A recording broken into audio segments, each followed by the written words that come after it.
Hey guys, LevelCap here. Today is Monday, which means it's time for an episode of Loadout, the series where you guys get to pick a gun and customization for me to use. The way you do this is you leave a comment down below letting me know what kind of weapon and accessories you'd like me to run with, and I will look through the top rated comments and pick one for the next episode.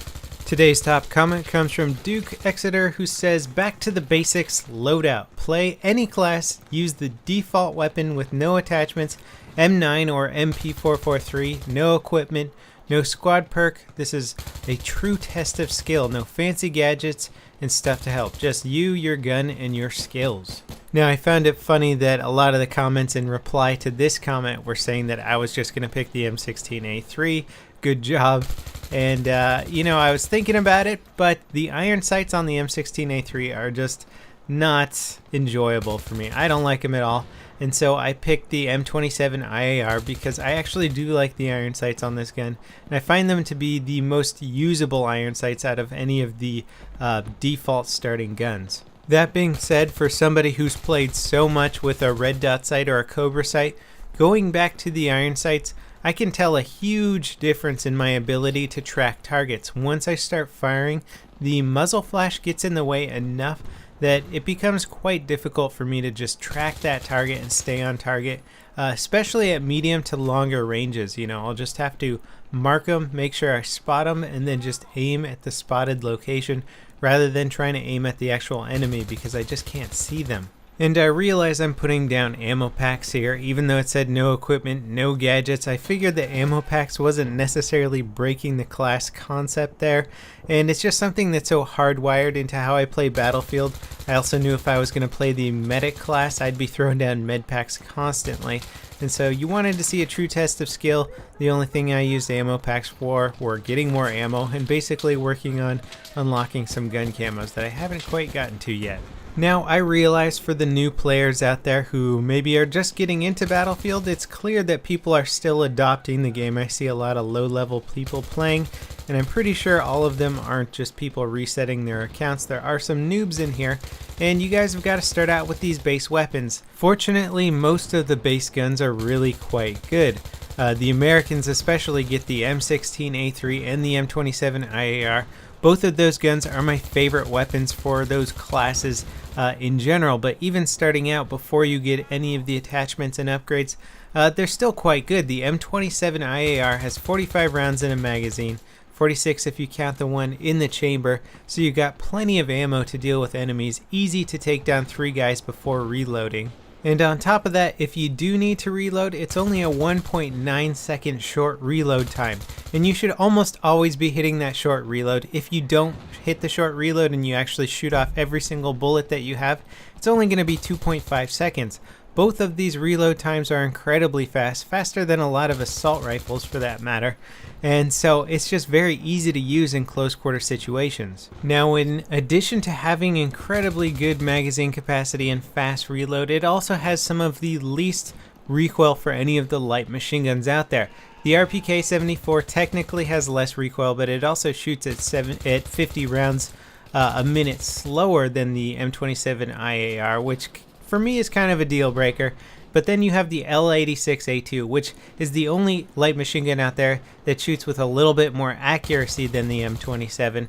However, it does have a very long reload time. Personally, I really enjoyed this extremely fast reload time on the M27 over the slight improvement of accuracy on the L86A2. But regardless of the debate over which light machine gun is the best, this is clearly one of the top contenders for best light machine gun, and you get it as your default starting weapon for the US soldier. If you're somebody that likes to play as an assault class, well, the M27 IAR pretty much plays out like an assault rifle. It does have a lesser base accuracy. Its aiming down sight initial accuracy is 0.4. A lot of assault rifles have 0.2 as their base accuracy. The M27 IAR reflects the M416 the most. In fact, the actual weapon platform for the M27 IAR is just the base that is used for the M416. So it's pretty much the same gun, just with a larger magazine capacity. Now, as you guys may have noticed, I am playing on the new Team Deathmatch maps on the endgame expansion, and these maps kick ass. I'm enjoying them a lot. I think DICE did a great job of balancing out the team deathmatch version of these maps and picking appropriate areas for the combat to be placed.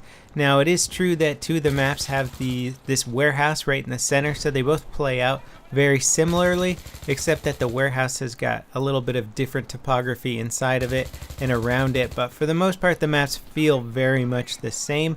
You just have different scenery around you. However, they play out so well that I don't really mind having two maps that almost feel identical to each other, and it's just a lot of fun trying to scout out inside this warehouse here, checking your corners and stuff like that. You can parachute in on top of the roof of the warehouse, or you can run around and flank around outside in sort of a slightly more nature surrounding, and you just get a great variety of scenery and gameplay and some good tight infantry action. If you haven't tried out these new maps yet on Team Deathmatch, I suggest you do. If you like Team Deathmatch anyway, you're probably going to get one of the best TDM experiences in Battlefield so far. I was playing a lot on the URock servers. These servers are absolutely great for getting rid of cheaters and just trolls and that kind of thing, and they also have decent ping. They're also almost always filled up with good players in there. So if you're looking for some good servers, I recommend checking out the URock servers located in the US. Now, as you can see, I'm doing pretty well here with the M27 IAR, having quite a lot of fun mowing through multiple enemies at a time, and a lot of that has to do with me knowing how the gun plays out and picking the appropriate maps for it. Guns are very map dependent, especially if you're playing Team Deathmatch. You have to pick one that has the appropriate ranges. The M27 IAR is not very effective at long range. It's certainly capable of killing people at longer ranges, but in terms of a stand-up firefight where most people are playing assault and using some sort of assault rifle, you are going to be outmatched in those long-range situations. So you want to try and keep it medium range to close range, where your magazine size is going to sort of give you the advantage, and your reduced accuracy, like I mentioned before, this has a aiming down sight accuracy of 0.4, where most assault rifles have an aiming down sight accuracy of 0.2. So you want to play at those medium ranges where that ADS isn't going to really hurt you as much. Now, this specific map here, Riverside, really only has a few areas of long range. I would count both sides of the warehouse here on the outside longer range engagements, but for the most part, in front, behind, and inside are going to be medium range to close range engagements. And so I could pretty much run all over this map and have a situation where I felt like I was really in an advantage compared to people with assault rifles. Sure, missing out on the med pack is kind of a big disadvantage when it comes to any infantry firefight. A common tactic is just throwing a med pack down at a corner that you're approaching, knowing that there's probably going to be some bad guys around there, and as you peek out from that corner, you might take a shot or two while you're engaging your opponent. The med pack heals you during the firefight, and it usually allows you to take one extra shot or even 2 extra shots depending on how long that firefight goes for. So the assault class really has so many more advantages. However, with the support class, you have that ammo pack, which means unlimited ammo, which at first glance might not seem that great, but you can take a lot more shots because you have a much larger magazine size. You can basically shoot at anything you think you can hit and spend your ammo much more liberally rather than just trying to hit targets you're almost positive that you can kill. You can kind of suppress people, spray into areas where you think there might be opponents, and really use your bullets as tools more frequently than you can with the assault class. But anyway, the M27 is a great gun, especially for a starting out player. It's easy to rank up and get new sights, and the heavy barrel eventually for this weapon makes it much more effective at range. So there's a lot of things that you can do to this gun to make it even better. All the classes seem to get great guns, especially the US. You get the M16A3, the M4A1, you get the M27 IAR, and then the MK11 or Mark II. Now the Russian side sort of gets the crappier end of the stick on that deal. I would say pretty much all the Russian starting out weapons are worse than the US starting out weapons. It's not to say that they're bad, they're just generally slower firing, and I like my high rate of fire guns.